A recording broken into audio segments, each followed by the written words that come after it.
Sejumlah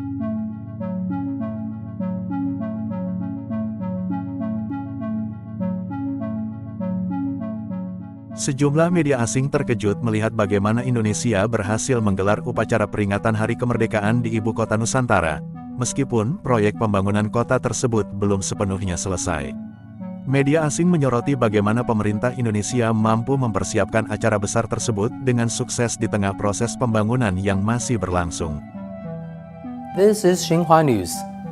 Indonesia celebrated its 79th Independence Day on Saturday, with a grand ceremony in the new capital Nusantara, located on the island of Kalimantan, marking the first time the celebration was held there. Simultaneously, a parallel celebration took place at the Merdeka Palace in Jakarta.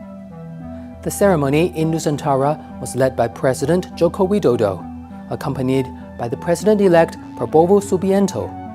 Meanwhile, Vice President Maruf Amin led the ceremony in Jakarta, with the elected Vice President Gibran Rakabuming Raka by his side. Upacara yang berlangsung di IKN pada tanggal 17 Agustus tahun 2024 ini menjadi pusat perhatian internasional. Beberapa media luar negeri memuji upaya Indonesia dalam menunjukkan komitmen dan kemampuan dalam mengelola proyek besar seperti ini, sementara yang lain mempertanyakan bagaimana kesiapan fasilitas di IKN untuk acara tersebut. Warga asing pun turut memuji pembangunan IKN. Nusantara akan menjadi salah satu kota yang cantik di dunia. Dengan adanya upacara pertama di ibu kota, mata dunia tertuju ke Indonesia. Ada yang dari Australia, Amerika, Arab, Tiongkok, Brasil, dan Eropa. Komentar-komentar positif itu muncul terkait dengan simbolisme kuat yang ditampilkan Indonesia dalam mengadakan upacara kemerdekaan di ibu kota baru, yang menunjukkan optimisme terhadap masa depan negara tersebut. Meskipun belum sepenuhnya selesai, IKN sudah berhasil menarik perhatian dunia. A população resolveu construir uma nova capital. A cidade está longe de ficar pronta, mas foi lá que aconteceu hoje a cerimônia da independência do país. A Indonésia comemorou hoje a sua independência numa cerimônia reduzida na nova capital do país, Nusantara, ainda em obras. A construção começou do zero em 2022 e a promessa do governo é que a cidade seja completamente verde, com zero emissão de carbono. Só que muitos projetos essenciais para tornar a cidade operacional estão atrasados, deixando incerto o calendário para a mudança da capital. I asked Kennedy Muslim, who's a senior researcher and analyst at Indicator Politik Indonesia, why the capital was being moved. This idea has been floated since the first president of Indonesia during the Sukarno era in the 1950s.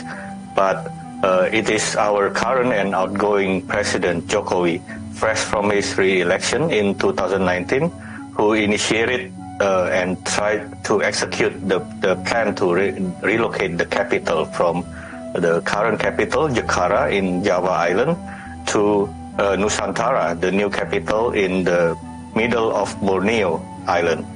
And there are some criticism and that this is an ego and a pet project of President Jokowi, but there are also some proponent of this project that since the current capital Jakarta is beset by various environment problem and also there are already overpopulation in the current capital, so the project to relocate to the Nusantara capital is a much needed project, even though this is the most ambitious and also the most controversial infrastructure project by our current President Jokowi. It's costing billions and billions of dollars. We understand that 80% of that money is meant to come from investors from the private sector. Has that money and that interest come from the private sector? Yes, there has been hundreds of letters of intent from the private investors and also foreign investors that are committed to fund this project, but so far only 2 has materialized, and the reasons they gave is they were waiting for the basic infrastructure in the new capital to be finished first, and based on the government estimate so far, the basic infrastructure for the new capital has been finished at 80% progress so far. When will government business fully move there? Because thousands of civil servants will have to move to this area of Borneo State. Is there a date, particularly given the man who's driven this project, the outgoing President Joko Widodo, is going to be out of office from October? Yes, Sally, the project will. Today is marking the Independence Day of Indonesia, also the inauguration of the new capital. So this is sending a signal by President Jokowi to the wider Indonesian public and also for the foreign investors and also foreign observers that the new capital is ready and to be continued by his successor to be a viable project within 5 to 6 years, even though some critics have said this is not a 5 or 6 years project, but 20 to 30 years project in order for the city to be a well-run and functioning capital city. He is still optimistic that his successor will proceed as planned to continue this Nusantara capital project.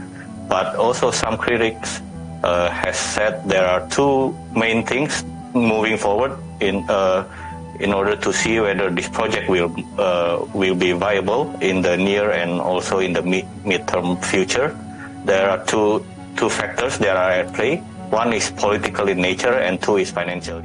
Selain itu, upacara di ibu kota Nusantara menjadi magnet bagi warga Indonesia. Mereka bangga dan terkesan. Bangga ya, sangat bangga karena memang ini momen pertama dan kita masyarakat biasa diundang di sini. Kami berharap IKN terus berlanjut sehingga ini juga berdampak khususnya masyarakat yang ada di Kalimantan. Perasaan saya sangat luar biasa, sangat senang sekali, sangat bangga sekali karena semenjak perayaan Hari Kemerdekaan itu tidak pernah ikut karena memang dirayakan di Jakarta. Nah, ini baru dirayakan pertama kali di IKN. Kebetulan kami warga sekitar IKN ini, makanya sangat bangga sekali. Ibu kota Nusantara, luar biasa sih, benar-benar dari awal masuk ke IKN mungkin ini belum sepenuhnya jadi ya, ini masih proses perkembangan, tapi benar-benar seluar biasa itu, amazed banget sama ibu kota Nusantara dan benar-benar sangat-sangat menantikan ketika IKN sudah benar-benar bisa jadi ibu kota negara ketika benar-benar sudah pindah ke sini. Rasanya kita amazed sekali karena memang kita sudah lama menantikan akhirnya bisa datang ke sini, apalagi di sini ada view yang keren banget di sini. Even kita bisa lihat sunset dan sebagai masyarakat Indonesia kita seneng lah bisa ada pemerataan sekarang masuk ke Kalimantan juga. Begitulah upacara peringatan Hari Kemerdekaan di ibu kota baru Nusantara, tidak hanya menjadi perbincangan di dalam negeri tapi juga di luar negeri.